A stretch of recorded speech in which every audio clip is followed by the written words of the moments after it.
Bueno, comenzamos. El verano, como todo, tiene sus partes buenas, incluso geniales, y también sus partes malas. Bueno, por una parte, pues en ocasiones, solamente en ocasiones, podemos disfrutar del buen tiempo, podemos disfrutar de las vacaciones y tenemos incluso más espacio y tiempo para nosotros. Sin embargo, esto es una parte buena, sin embargo, en la parte mala, bueno, pues nos encontramos con que año tras año, lamentablemente, se suceden los incendios por la geografía española. Bueno, hoy vamos a hablar de un tema, o de dos temas más bien, con los profesionales del Regimiento Príncipe en el espacio que mensualmente destinamos a ellos.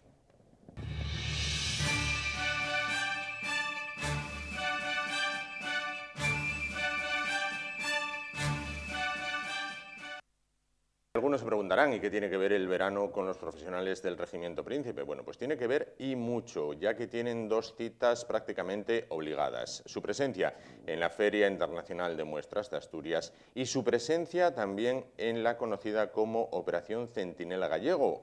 ¿En qué consiste esta operación?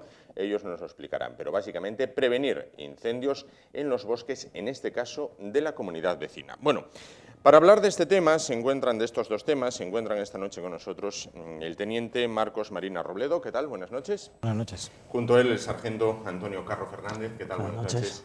Y frente a ellos el cabo primero Fernando Sánchez Parra. ¿Qué tal? Buenas noches. Pues precisamente con Fernando Sánchez Parra, con el cabo primero, vamos a comenzar hablando en este caso de la FINMA, de la Feria Internacional de Muestras de Asturias. Bueno, el regimiento tiene una cita, decía, obligada en estas fechas en Gijón, en la Feria Internacional de Muestras de Asturias, con un stand que nos vamos a encontrar este año. Bueno, pues en el stand básicamente nos encontraremos lo mismo que en años anteriores. Va a haber una pequeña exposición de material del regimiento. Acompañado de también pondremos unas fotografías, unos vídeos, tendremos un vehículo también expuesto en el exterior del recinto, ya que dentro, por las dimensiones del stand y del vehículo, pues no nos entra, entonces lo tendremos fuera para que la gente lo visite. Se pueden hacer fotos y demás. Sí, con sí, él. Vale. Sin ningún problema. ¿Cuál es el objetivo que tiene el stand?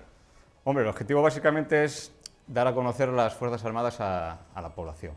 Básicamente es eso. Y luego aparte, pues evidentemente allí se acerca mucha gente pidiendo información sobre las diferentes escalas de acceso a las Fuerzas Armadas y es lo que les proporcionamos. Aparte de, bueno, cualquier dudas que les surgen de cómo es la vida de un militar, el día a día, etcétera. Va a haber información también sobre la Armada y el Ejército del Aire, entonces, digamos, es un stand conjunto, aunque, bueno, lo atienden ustedes de primera mano. Sí, hasta el año pasado solo estábamos tierra, el Ejército de Tierra, pero ya desde el año pasado está con nosotros la Armada y el Ejército del Aire, que era por también unas cosas que demandaba a la gente que nos visitaba, porque nosotros, al ser Ejército de Tierra, la información que les dábamos era más relacionada con tierra, pero ahora al haber la Armada y el Aire, pues la gente pues está más... se acerca más sabiendo que están ellos allí a pedir más información concreta sobre la Armada y sobre el aire. Y sobre el Ejército del Aire en este caso. Bueno, recientemente, hablando de la Armada, visitaba Gijón el buque Galicia, se podía visitar, había muchísima gente visitándola, el stand también, bueno, pues es muy visitado por la gente que va a la feria. Sí, el stand es uno de los... es uno de los stands, creo que mayores visitados de la feria. De hecho, el pabellón que cada año cuenta con nuestra presencia incrementa el número de visitantes en la feria. Y por eso la feria está siempre, bueno, pues encantada de que acudamos cada año a la feria. Eso quería preguntarle. La Cámara de Comercio de Gijón, buena relación con ellos, son bien recibidos. Excepcional, llevamos ya muchos años yendo a la feria de muestras y la verdad que siempre el trato ha sido exquisito, todos los años nos llaman para invitarnos. Intentamos siempre agradecer e ir todos los años a la feria porque es un sitio, digamos, referente para de cara a dar imagen a las Fuerzas Armadas, y en este caso al regimiento. Claro. ¿Y estarán todos los días de feria? Sí, en principio desde el día 4 que empieza de agosto hasta el día 19 estaremos allí todos los días desde las 10 de la mañana, desde las 11 de la mañana que abre la feria hasta las 10 de la noche. Un destino un poco distinto al Sí, bueno, diferente a la vida diaria del cuartel, pero bueno, no deja de ser también una cosa interesante. Claro, perfecto. Bueno, pues vamos ahora con sus compañeros, decíamos, teniente Marcos Marina Robledo, sargento Antonio Carro Fernández. El tema de la prevención de incendios. Bueno, lamentablemente, ya lo saben, durante estos días, bueno, pues estas fechas de ahí atrás, el tiempo, el sol no se ha dejado ver mucho, más bien se ha dejado ver las tormentas, la lluvia, No obstante, hay que estar alerta porque los incendios, ya sean provocados o no, bueno, pues se pueden suceder y de hecho se suceden año tras año en la geografía española. Teniente, sargento, ¿qué es la Operación Centinela Gallego? La Operación Centinela Gallego es una operación militar que se lleva a cabo en un convenio firmado con el Ministerio de Defensa con la Xunta de Galicia, en la cual se busca la prevención y evitar la proliferación de incendios en la comunidad gallega. Esto se produce desde el 2007, quiero recordar que en el año 2005-2006 se produjeron una gran cantidad de incendios. El gobierno tomó la decisión de desplazar a las Fuerzas Armadas para intentar evitarlos o atajarlos. A partir de ese momento entiendo que la Xunta de Galicia pues consideró que era una buena manera y desde entonces se lleva efectuando esa colaboración. Claro. ¿Cómo se realiza ese día a día? ¿Ustedes tienen que patrullar el bosque? Bueno, no sé. Nosotros básicamente tenemos una serie de núcleos desde los cuales controlamos una zona del sur de la provincia de Ourense, en la zona de Viana, de la comarca de Viana, que es una zona que hay mucha densidad de vegetación, son bosques inmensos, pero hay muy poca densidad de población, con lo cual en cualquier momento un conato de fuego puede extenderse sin que nadie lo vea hasta que sea ya un incendio relativamente grande. Entonces nosotros lanzamos una serie de patrullas cuya función es la vigilancia, vigilar e informar. Claro, dar la alerta en el caso de que se detecte. Sí, la misión principalmente es la de prevenir, conseguir dar la información y vigilancia y la alerta temprana cuando llegue el caso. Cuando llegue el caso, claro. Que lamentablemente, bueno, pues llegará, porque todos los años parece que no y todos los años hay incendios. Bueno, ¿cuántos efectivos participan aproximadamente? Bueno, eso varía, ¿no? Varía porque aunque nosotros tenemos una serie de patrullas y personal desplazado, en relación al nivel de alerta se puede incrementar ese número de personal. Hay personal que se encuentra en las bases de acortamientos relacionados con las unidades que están participando, pero alertados y pendientes de posible desplazamiento a zona.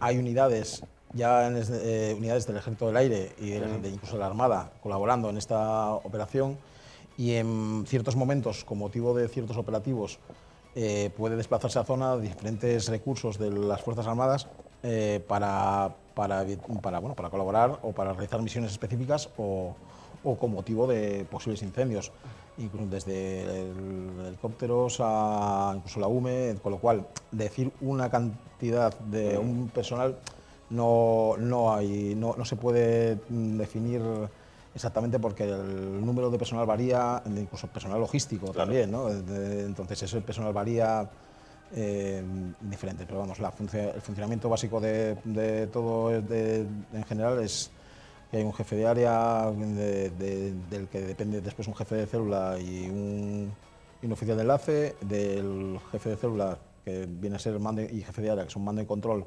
se derivan jefes de núcleo y esos jefes de núcleo controlan una serie de patrullas en cada una de las zonas a lo largo de toda la comunidad, que son las que desarrollan realmente las misiones. Claro, bueno, imaginémonos, por ejemplo, ustedes están por allí, bueno, pues controlando aquello, se encuentran un par de personas, su labor es orientar, informar... ¿Se refiere a que si nos encontramos un par de personas encendiendo? No, un par de personas... caminando, bueno, primero caminando, vamos a ponernos en los dos supuestos, caminando y encendiendo.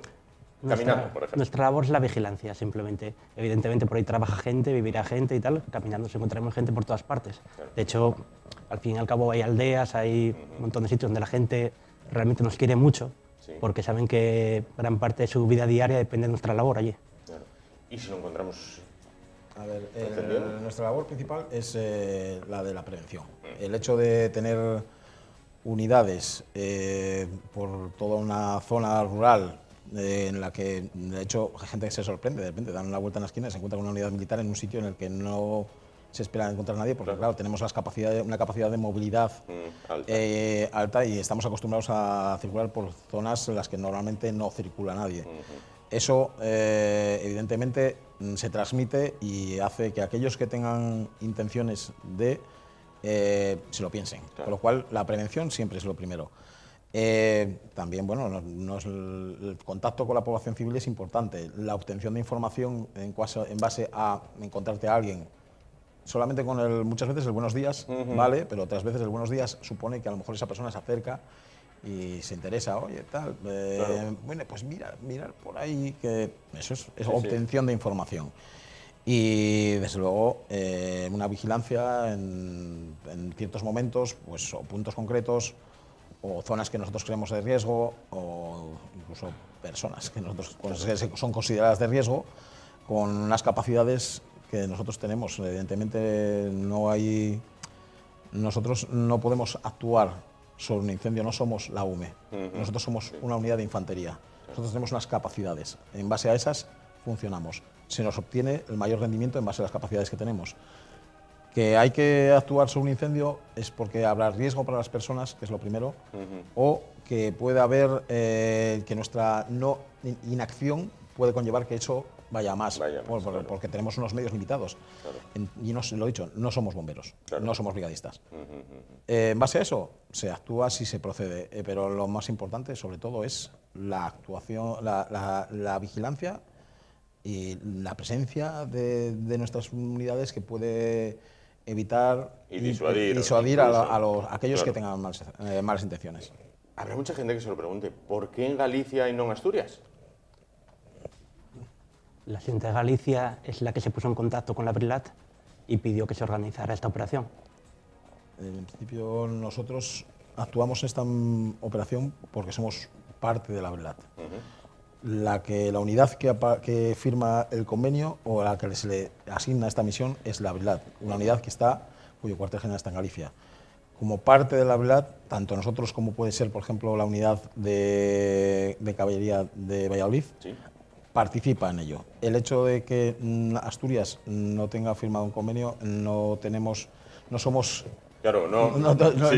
Nuestro ámbito de actuación es plantear hipótesis en las que no tenemos respuesta, Claro. y que puede suponer un error. Sí, en Galicia, Galicia. Si fuera el día que toque en Sí, Asturias, pues será Asturias y nosotros estaremos encantados. En Asturias igualmente tampoco hay zonas tan amplias y despobladas Sí, como hay en las esa que zona de puede- Galicia. Como las que hay en esta zona de Galicia. Bueno, en resumen, para los tres, a recargar pilas en verano, afrontar una nueva temporada.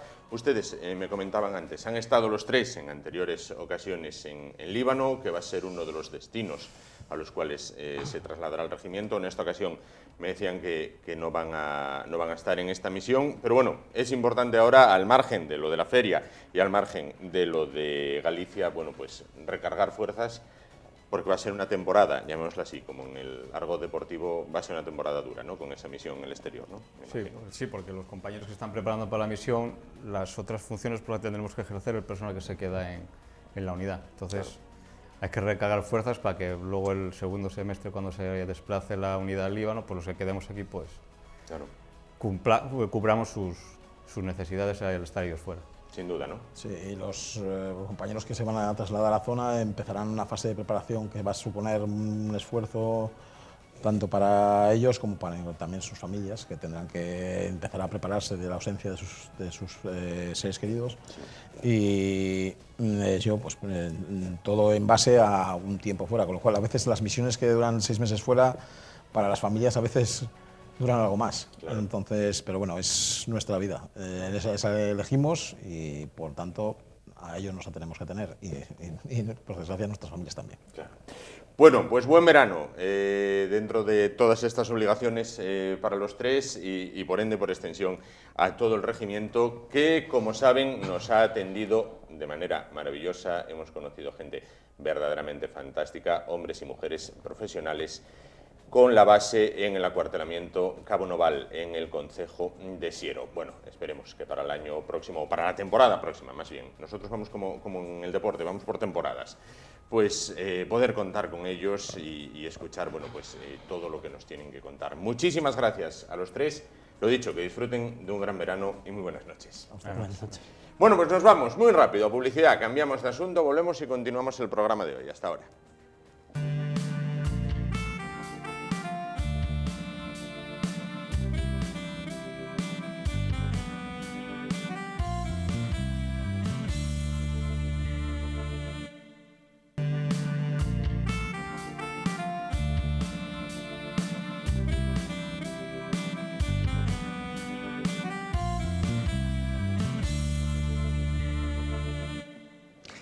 Bueno, pues continuamos, cambiamos de la tierra al mar, ya que, como saben, hace escasamente, bueno, pues una semana se celebró la fiesta del Carmen, patrona de los marineros, patrona de la gente de la mar. Bueno, por motivos de agenda, porque en esos días, bueno, pues estaban un poco a tope, bueno, pues no pudimos contar con el comandante naval de Gijón, él es Carlos Orueta Luege. ¿Qué tal? Buenas noches. Buenas noches. Bueno, pues un hombre que nos había dicho, sí, voy a estar, pero en esos días voy a estar liado. Bueno, pues es hombre de palabra, cumplió y aquí lo tenemos con nosotros. Bueno, ha pasado el Carmen hace muy pocas fechas.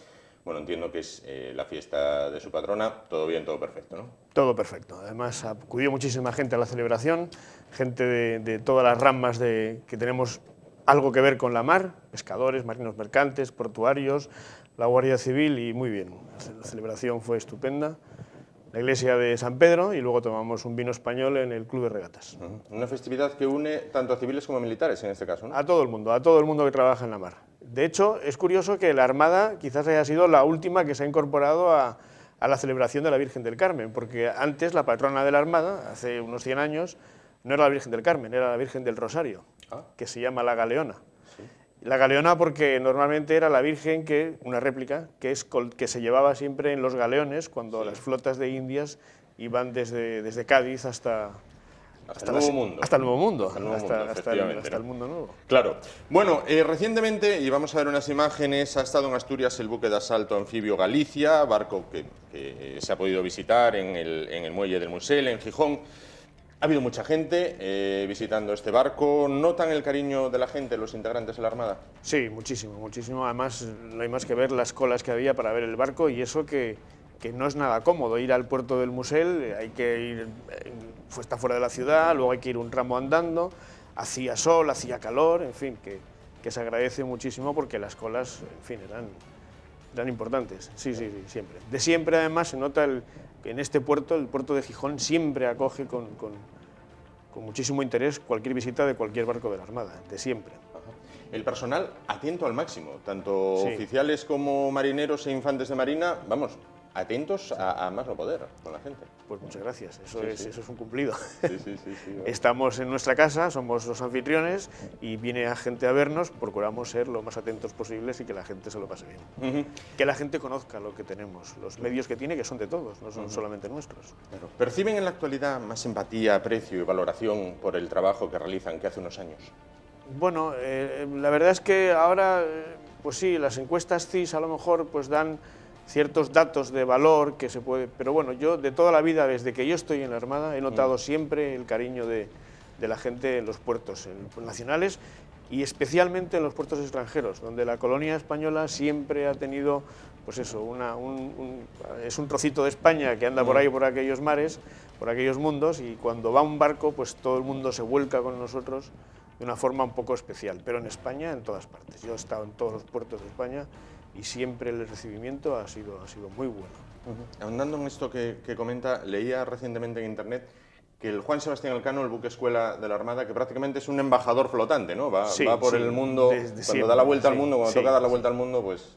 Sí, es un buque embajada, es un buque que hace patria allá donde va, es un buque que establece un contacto con las poblaciones de esos países, se hace siempre una recepción a bordo en la que se invitan a las primeras autoridades del país y de las ciudades, y eso siempre abre puertas y es una forma muy buena de hacer patria, fuera de España. Claro. Compañeros suyos de la Armada, bueno, patrullan diariamente el Mediterráneo y en ocasiones, bueno, pues participan en el salvamento, de personas que van en pateras, que van en esos cayucos, que se lanzan a la aventura buscando un futuro mejor y que corren el riesgo en muchas ocasiones, incluso pierden la vida en aguas del océano. Esta labor es callada, es una labor que no tiene titulares de prensa, ni de radio, ni de televisión, y que sin embargo salva más que lo que pueden ser, pues otros espectáculos mediáticos. Sí, nosotros no vendemos imagen, nosotros lo que hacemos es cumplir con nuestra misión. Lo dije el día del Carmen. Ese mismo día, todos los días, tenemos una página informativa en la Armada que nos dice exactamente los barcos que hay fuera y el número de personas que hay. El día del Carmen eran 12 barcos y más de 1000 personas, 1020 aproximadamente. 1020 que están haciendo operaciones militares de mantenimiento de la paz u de otro tipo en todos los mares del mundo. este caso, pues en la operación Sofía, por ejemplo, en el Mediterráneo, tenemos permanentemente desplegados 1, incluso 2 barcos. Hacen una labor diaria, no salen los telediarios todos los días, pero ahí están. Sale cuando a lo mejor hay pues un rescate masivo y demás, pero están allí siempre, en permanencia, allí y en otros mares del mundo, ya digo. Al margen del Mediterráneo, con esa operación Sofía, Índico, Golfo Pérsico, también hay buques en la Armada. Vamos a ver, si alguna armada, creo, usted me corregirá si me equivoco, si alguna armada tiene experiencia histórica en luchar con piratas, debe ser la española, porque durante años nos estuvieron ahí tratando de sopar del puchero, ¿no? Efectivamente. Todavía hay piratas en esas zonas, ¿no? Sí, pero son zonas muy deprimidas, zonas en las que a lo mejor la forma de ganarse la vida de la gente no le queda otro remedio que salirse a acciones desesperadas de ese tipo. Hay que acabar con eso, eso es evidente. Ahora mismo nosotros en la zona quizás más crítica sea el Cuerno de África, la zona de Somalia, porque es un país fallido, y allí pues tenemos también barcos que precisamente ahora vamos a tomar el mando de la operación, y es una operación para tratar de mantener libres las vías de comunicación. Claro. Vamos a hablar un poquito de usted. ¿Por qué decidió hacerse marino de la Armada? Bueno, en mi familia no hay una tradición de marinos. Mi padre fue el que rompió un poco el molde, pero claro, ya metió el germen en casa, digamos. Y luego tengo un hermano mayor que también es marino, y ya pues de toda la vida, desde que tengo uso de razón, es algo que me atraía muchísimo. Bueno, y me hice marino pues porque sí, no me arrepiento para nada. Claro. ¿Qué actividad hay en la comandancia de Gijón? ¿Cuál ha sido su trayectoria en la Armada desde el inicio bueno, hasta actualmente? Bueno, el oficial de Marina tiene un perfil de carrera bastante definido. O sea, desde que uno sale de la escuela, lo importante es ir haciendo días de mar, acumulando experiencia y cursos y conocimiento para luego poder tener responsabilidades mayores, que son mandar barcos y estar en sitios de responsabilidad, ¿no? Puestos de Estado Mayor. A partir de capitán de corbeta, que equivale a comandante en el ejército de tierra, por ejemplo, el perfil de carrera ya se cambia, ¿no? Ya se busca un poco más destinos en tierra, en estados mayores, como decían, estados de la Armada, o en puestos de logística, de personal o de material, donde ya se van enfocando la carrera a por otros derroteros, ¿no? Más oficina, más papeleo, pero bueno, hay otros que mantienen siempre destinos de operatividad, lógicamente. Bueno, luego ya llega un momento en el que cuando ya empezamos a ser viejos, pues ocupamos destinos como el que yo ocupo ahora, ¿no? El Comandancia Naval de Gijón. Claro. Bueno, históricamente, y también le pido que me corrija si me equivoco, quizás hasta Trafalgar España fue una potencia naval de primer orden. Bueno, a partir de ahí quizás comienza un poquito el declive. Actualmente, si hubiera que hacer un ranking, ¿en qué puesto estaría la Armada Española? Bueno, es difícil decir puesto, a lo mejor, ¿no? Decir si somos los séptimos o los décimos, es difícil. Nosotros lo que tenemos es una armada muy bien dimensionada, muy bien equilibrada, que funciona muy bien. Tenemos una formación de nuestro personal, yo creo que mejor que buena, y tenemos unos barcos tecnológicamente muy avanzados. Quizás no tengamos el volumen de barcos que tengan otros países, pero lo que sí tenemos es cubiertas todas las posibles amenazas a las que puede estar sometido nuestro país. Tenemos medios para hacerle frente, ¿no? Y tenemos, ya digo, tenemos una armada tecnológicamente muy avanzada y además cada vez con más presencia de la industria española, lo cual eso es muy importante para nosotros porque la dependencia del exterior cada vez es menor, ¿no? Claro. Que seamos los séptimos o los décimos, bueno, pues por desgracia eso lo demuestra una acción que esperemos que no llegue al caso de tener que ser necesario, ¿no? Demostrarlo en hechos de combate. Nos quedamos ahí. Estamos en muchos mares, tenemos presencia en todos lados, tenemos mucho peso en Europa y bueno, creo que estamos, por lo menos los que estamos dentro, estamos muy orgullosos de nuestra Armada y queremos, con visitas como la de Galicia, que los ciudadanos españoles también se sientan orgullosos de nuestra Armada y de su gente. Claro. Citaba usted ahora la construcción propia de los buques, ¿no? Navantia, sí. Bueno, pues ahora realiza los buques. Atrás ha quedado ese tiempo en el que se compraba aquel material que Estados Unidos ya pasaba a un segundo orden. Bueno, eso fue una época triste, porque fue la época de la posguerra, entonces ahí nosotros no teníamos capacidad en ese momento, pero siempre la hemos tenido. España de siempre ha sido una potencia en la construcción naval. Ya te digo, esto ha sido un lapsus en el tiempo y ahora hemos recuperado otra vez nuestras capacidades tenemos ingenieros navales de primera línea para hacer lo que queramos. De hecho, ya se está viendo. La fragata F-100, la fragata F-110 son fragatas punteras en el mundo. El submarino S-80, a pesar de sus pequeños problemas, será un submarino seguramente de lo mejor que podamos tener, de lo que podamos ver en los países de nuestro entorno. Bueno, el S-80, precisamente ahora que lo cita, hay cierta polémica porque dicen hay más coche que garaje en este caso. No, de hecho, además, eso es un poco confuso, ¿no? Porque, por ejemplo, nosotros, después de la Guerra Civil, tuvimos una serie de submarinos, bueno, después de la Segunda Guerra Mundial, que eran cedidos por los americanos, los famosos Guppy, y eran más largos y estaban en esas mismas fosas. No, esto es un problema de adaptación. Cuando se hace un barco tecnológicamente superior y demás, los muelles donde van a estar esos barcos atracados, pues tienen que tener ciertos apoyos logísticos especiales para esos barcos. Se trata simplemente de ajustar. Realiza maniobras conjuntas, me imagino, ejercicios conjuntos con flotas aliadas. Bueno, la integración es perfecta. Sí. Eso de siempre, sí. Nosotros nos movemos en el marco de la OTAN y en el marco de la OTAN todos hablamos el mismo idioma. Utilizamos las mismas publicaciones, las mismas tácticas, doctrina, etc. Cuando ustedes bueno, pues realizan estos ejercicios conjuntos con flotas aliadas, vamos a considerarlo, haciendo el símil futbolístico, un amistoso, quedar por encima de Inglaterra para ustedes es, bueno, pues es como... ¡Qué bien! No. Vamos, en mi caso, por lo menos, no. Eso a lo mejor, a llevarlo al campo personal, hay alguien que se pueda sentir, dependiendo de contra qué país, ¿no? Pero no, que va. Aquí somos todos aliados y jugamos en el mismo equipo. No hay mayor satisfacción de meter un gol a uno que a otro, ¿no? Bueno, no se trata de meter goles. Hombre, si yo voy a un ejercicio de tiro y el barco que mejor tira es el barco español, por encima del inglés, el francés o el alemán, pues el orgullo patrio es total, ¿no? Es total. Bueno. Y lo cuento confirmando que eso me ha pasado a mí. Sí, ¿no? O sea que sí, señor. Lepanto, Islas Terceras, Galeón de Manila, Blas de Lezo, Trafalgar, Cuba, Felicísima Armada, que no invencible, bueno, entre otros hechos. ¿Por qué nadie o muy pocos cuentan la historia de la Armada y sus protagonistas, que para muchos dicen, si este Blas de Lezo hubiera caído en Inglaterra o Estados Unidos, tendría serie, película, vamos, de todo tendría. Blas de Lezo y tantos otros, porque aunque sea un tópico, España es un país un poco cadenista. A nosotros nos cuesta mucho trabajo hablar bien de nuestros propios compatriotas y la historia de España es tremenda. La historia de la Marina, que es paralela a la historia de España, hay hechos y personajes totalmente desconocidos que han influido muchísimo en nuestra historia. Sin ir más lejos, tenemos el ejemplo de don Pedro Menéndez de Avilés, que el año que viene celebraremos el 500 aniversario de su nacimiento, que fue una figura clave del siglo XVI. Poca gente lo conoce, es asturiano, es de Avilés. Poca gente en Asturias lo conoce y no digamos ya el resto de España. En ningún libro de historia normal que estudian los niños aparece.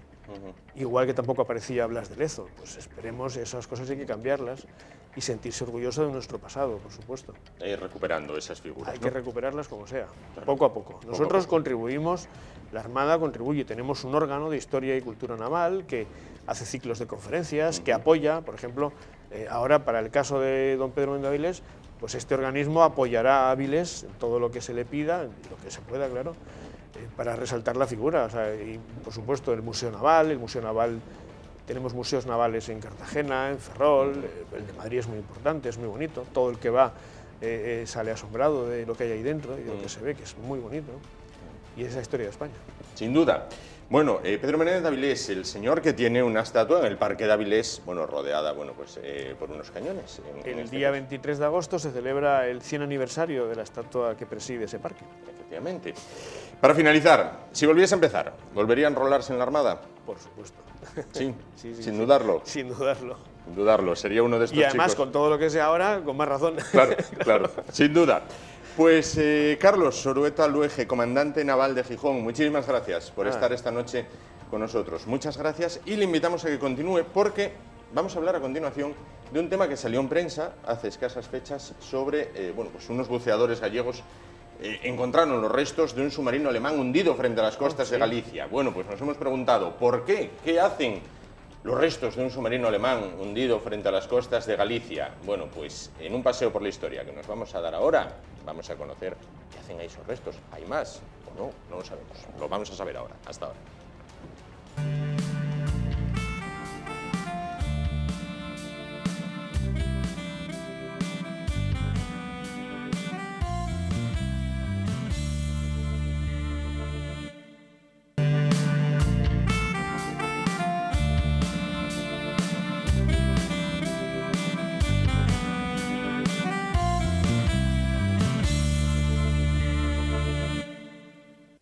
Bueno, pues en la recta final del espacio de hoy vamos a darnos un paseo por la historia.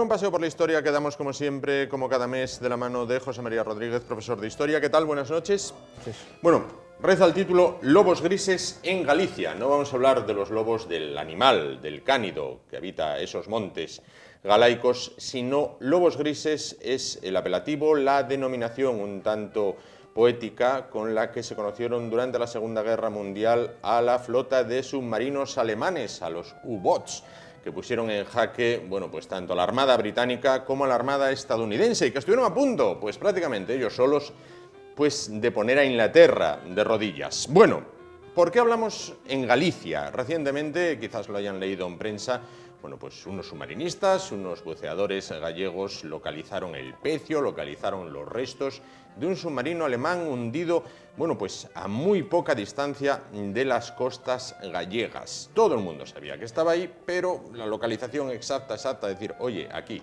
bueno, pues no se conocía. ¿Qué hace un submarino alemán hundido delante de la costa gallega? Bueno, podemos decir que hace más de un submarino alemán. Hay más de un submarino alemán hay, hundido bajo, o sea, frente a la costa gallega. Así es. Bueno, a ver, las costas gallegas fueron especialmente, bueno, más que las gallegas, todas la cornisa cantábrica y también en parte en las costas nuestras mediterráneas, pero bueno, la cornisa cantábrica nuestra. Fueron un campo de batalla durante la Segunda Guerra Mundial, un campo de batalla marítimo y aéreo.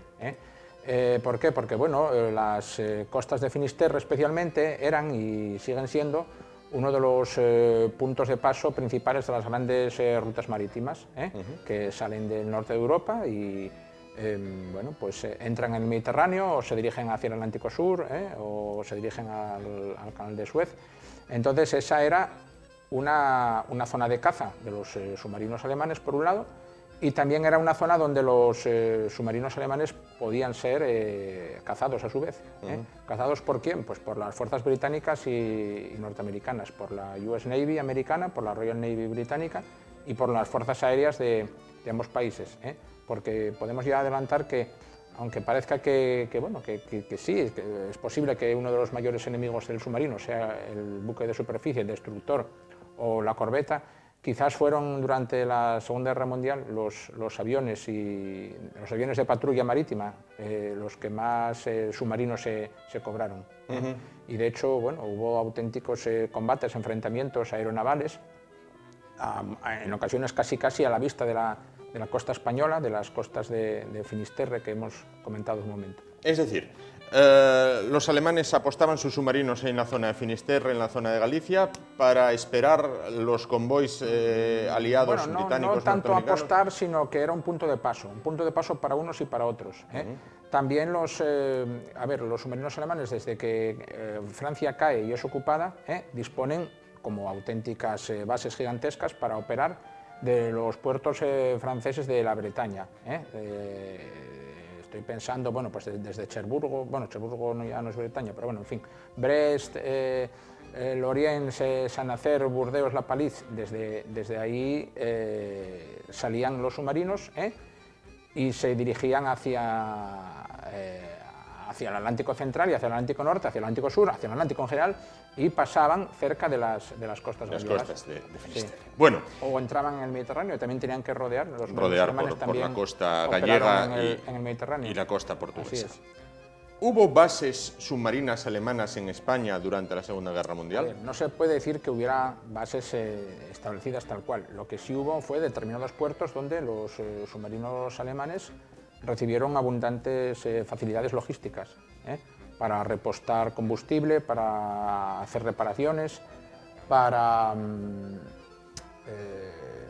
bueno, pues evacuar tripulantes Y estoy pensando básicamente en los puertos de Ferrol y La Coruña, La Coruña no, perdón, Ferrol y Vigo en Galicia, y luego también Cádiz y Las Palmas. Las Palmas de Gran Canaria. Sí. Claro, eran puntos en los cuales los submarinos podían abastecerse. Podían abastecerse, y los alemanes ya habían diseñado con previsión, de hecho ya la habían diseñado durante la Primera Guerra Mundial y la volvieron a poner en funcionamiento en la Segunda, una auténtica organización, infraestructura, que ellos llamaban la Etapenorganisation, que consistía en destacar en estos puertos uno o varios buques mercantes alemanes que estaban allí de forma casi permanente, actuaban como buques nodriza.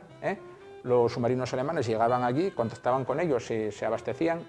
Y además en esos puertos que he mencionado existía pues toda una red de, vamos a llamar, no sé, agentes, colaboradores, espías, incluso alemanes residentes allí que colaboraban activamente con estas prácticas. Estamos hablando de los primeros años de la Segunda Guerra Mundial. Sí, ¿El gobierno de Franco sabía esto y miraba para otro lado? ¿Los alemanes imponían su ley? Forzosamente saberlo, pero bueno, todos estos hechos entraban dentro de aquel, digamos, momento histórico de máximo acercamiento, simpatía entre la España de Franco y la Alemania del Eje.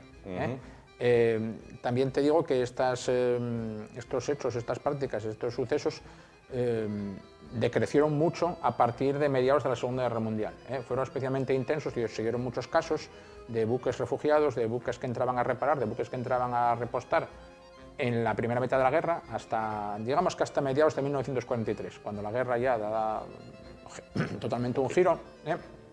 La actividad de los submarinos alemanes decae también, y también decaen esas facilidades que el gobierno español daba, porque también el gobierno español cambió de orientación. Claro. Entonces, aprovechando la noche, aprovechando la ubicación privilegiada de puertos como el Ferrol, como Vigo, como Cádiz y como Las Palmas, los submarinos alemanes llegaban a entrar a este puerto, se abastecían con su barco nodriza. Preferiblemente de noche, para evitar miradas indiscretas, pero si era a veces no queda más remedio que entrar de día. ¿Podían evacuar heridos? Sí, claro, y muchas veces entraban averiados. Por ejemplo, un submarino averiado es un barco muy vulnerable, entonces le urgía entrar a reparar.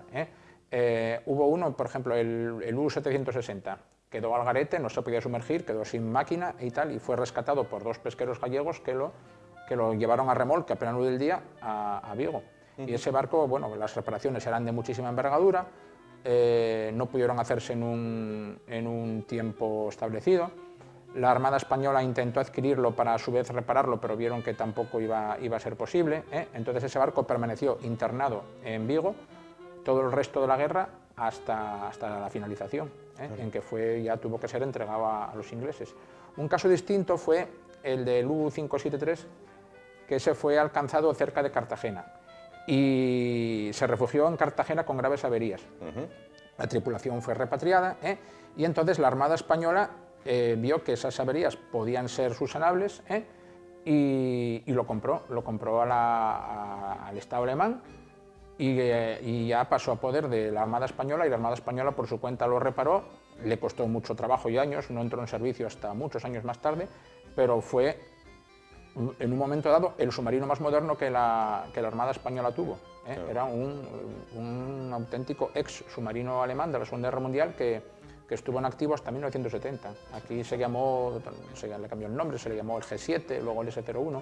Fue aprovechado para hacer películas, porque claro, durante años era quizás el único submarino auténticamente alemán de la Segunda Guerra Mundial que seguía a flote y en el servicio. Entonces, citas las películas, en esta famosa película Das Boot, el submarino llega a entrar en Vigo a repostar. Sí, ahí se ve perfectamente, hay una secuencia cuando de noche entran el submarino alemán, el protagonista de la película entra en Vigo y repostan, los oficiales son invitados a una especie de ágape en el barco alemán nodriza que había allí, el Bessel me parece que era. Y sí, ese episodio, porque era algo habitual. Era algo habitual. En Asturias, la gente del occidente asturiano, no sé si basado en la realidad, si basado en la leyenda, hay quien asegura que en la Concha de Artedo y la Peña de la Deva pernoctaban o se refugiaban submarinos alemanes. ¿Esto es así? ¿Es más leyenda? que crece con el tiempo y al final... Las leyendas crecen con el tiempo. También hablan de submarinos hundidos. No me consta que haya ningún submarino hundido en la Concha de Artedo. Lo que sí parece que fue verdad fue que la propia rada o, digamos, cala de la Concha, que bueno, se muestra al abrigo de los vientos del oeste y tal, en un lugar muy apartado, pudo servir, y de hecho debió servir de refugio temporal, a submarinos alemanes durante la primera y la segunda, durante las dos guerras. Entonces, a ver, hoy en día parece que la Concha de Artedo, Cudillero, toda esa área del occidente que nos queda cerca y que la vemos como muy poblada, muy habitada, sí, pero hace 70 años era una zona muy remota, que estaba y poco poblada y un poco mal comunicada. Entonces ahí un submarino podía permanecer allí, digamos, sí, oculto en el fondo de la bahía, de lo que es la Concha de Artedo y tal, oculto a miradas durante horas o días incluso. Pero bueno, no obstante, los aviones ingleses patrullaban sin cesar la costa asturiana y española. Claro. Además de submarinos, en este caso, como... Lo que sí hubo, te puedo contar, fue en caso de un submarino italiano. ¿Italiano? Que fue atacado en el Cabo Peñas, en aguas del Cabo Peñas, embarrancó en los bajos del Cabo Peñas. Logró continuar a flote, pero averiado, fue remolcado y dirigido a la ría de Avilés. Y estuvo allí, bueno, no sé exactamente cuánto tiempo, se reparó y pudo abandonar.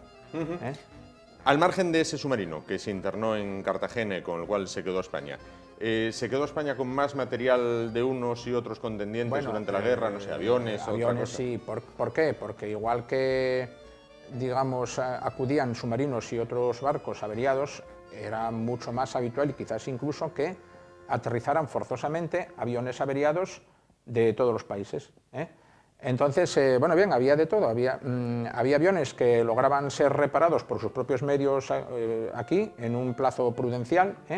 Entonces, esos aviones, pues, sobre todo si eran alemanes, podían regresar a su país, pero los que no podían ser reparados en un tiempo prudencial, bien fuera alemanes, bien fuera americanos, podía en un momento dado el Estado español hacerse cargo de ellos y bueno, pasaron a formar parte de la aviación española, de la Fuerza Aérea Española, durante los años de la posguerra. Entonces, durante los años de la posguerra, nuestras fuerzas aéreas tenían todo un mosaico de aviones de todos los excedentes de la Segunda Guerra Mundial, de todos los países y contendientes, marcas, modelos, tipos, más alemanes pero también hubo aviones ingleses y americanos que habían aterrizado aquí.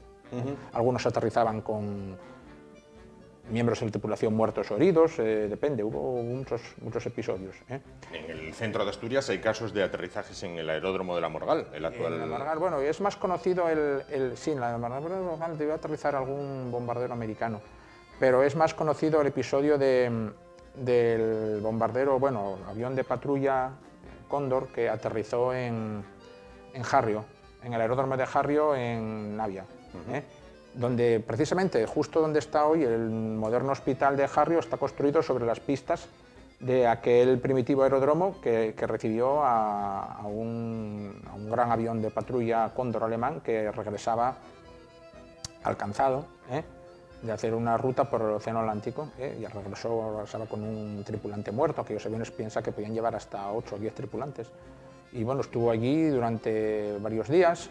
Desde Alemania enviaron otro avión con mecánicos para repararlo. Los tripulantes fueron, bueno, pues hasta fueron objeto de homenajes y bailes en Navia por las autoridades locales y tal.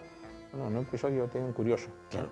Vigo es el epicentro de toda esta despliegue filo-alemán. Sí. A ver, te digo, de los dos puertos que hemos mencionado antes en Galicia, Vigo y Ferrol, Vigo quizás fue el centro de repostaje y Ferrol de las reparaciones. ¿Por qué? Porque en Ferrol estaban y están las instalaciones del arsenal de la Armada Española, con sus talleres, diques, etcétera, y allí los submarinos alemanes podían ser sometidos y fueron sometidos a reparaciones de envergadura. Y en cambio en Ferrol, ¡ay, Dios! Lo siento, te lo he dicho mal. En Ferrol, que es donde están las instalaciones y siguen estando del arsenal militar de nuestra Armada, con sus talleres, diques, infraestructuras, etcétera, Ferrol. Allí eran sometidos, algunos fueron que me consta a mí 3 o 4 a reparaciones de envergadura. Pero luego en Vigo era donde solían entrar más a repostar combustible, básicamente, aceite, también alimentos para la tripulación. Bueno. Y en Vigo, que es lo que me preguntabas, había ya desde años antes una muy activa y muy influyente colonia alemana de hombres de negocios, empresarios, comerciantes, que en torno, por ejemplo, a instituciones como el Colegio Alemán de Vigo, que sí que colaboraban activamente y creaban un clima favorable a la llegada de los barcos de su país. De los barcos de su país. Bueno, pues ya sabemos algo más, de esos oscuros años de la Guerra Mundial y las huellas que dejaron, en este caso, en el litoral español. Más concretamente en la zona de Galicia, en la zona de Cádiz y en la zona de Canarias. Muchísimas gracias por aclararnos todos estos extremos. Buen verano, si no nos vemos. Y a ustedes también, desearles que tengan muy buen resto de lo que queda de noche. Nos vemos mañana. Gracias por su atención y hasta mañana.